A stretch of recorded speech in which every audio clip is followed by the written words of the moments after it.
Okay, so here's an example of our thin-walled vessel. In this example, we're given that we have a compressed air tank, like an air compressor, that has a 30-inch diameter outside, to the outside of it, 3/8-inch wall thickness, and it's loaded up to 180 psi internal pressure. What we're asked to find are all three stresses: the hoop stress, longitudinal stress, and the radial stress. As a first step, we probably want to make sure that it is actually a thin-walled vessel to make sure we can use the equations we just developed. So the first step I would do is check this thin-walled assumption. So based on this thin-walled assumption, we said that our radius divided by our wall thickness must be greater than or equal to 10. So in this case, our radius, that's our inside radius, would be this 15 inches, or 30 divided by 2, is our outside radius. We have to subtract out the wall thickness of 3/8, and we're going to divide it by the wall thickness of 3/8. If I do all that, I ended up with 39, which is much greater than 10, so clearly we are a thin-walled vessel.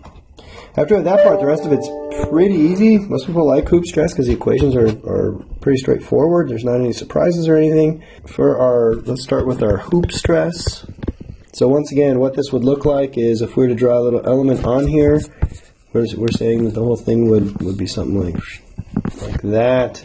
And our hoop stress is actually going around this circumferential direction. And then we have our longitudinal stress going the other way.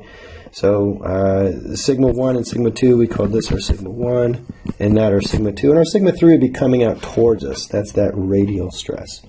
So starting out with this hoop stress, our equation for hoop stress was just PR over T. Now we just want to watch our units, make sure everything's going to work out right. It looks like we have 180 units being pounds per square inch times our radius. We said that was the inside radius. We have that 15 minus 3/8 divided by the wall thickness of 3/8. And that gives me something like 7021. If I look at my units here, I have pounds per square inch times inches and divided by inches. So the 2 inches, I end up with just, once again, pounds per square inch. And since we typically write everything in KSI, I would convert that and say I have 7.02 kips per square inch. After we have our hoop stress, we can look at our longitudinal stress. So this longitudinal stress would actually be 0 if it were open at the top. But because this is a compressed air tank, I know it must be closed on all sides. So if it's closed, we said that our longitudinal stress, sigma 2, is equal to PR over 2T, or we can just say it's the same thing as our hoop stress divided by 2.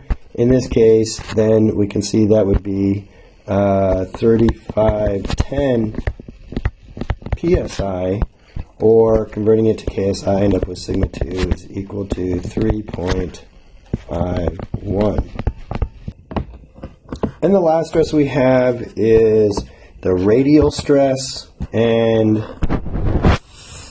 as I'm sure you recall, the radial stress is in this third direction away from the center, where we really have two different values.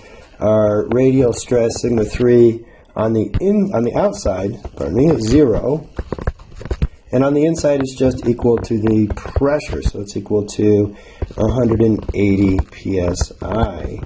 Now the only other thing that I would watch out for is our signs. And in this class what we've been basically saying is that tension is positive and compression is negative. So if I think about what's going on here, what I have is a pressure that's pushing against this element. So this would be in compression, and I would add a negative sign there as well. Alright, so that's about it for pressure vessels. There's your example. Take a look at the homework and let me know if there are any problems. Thanks.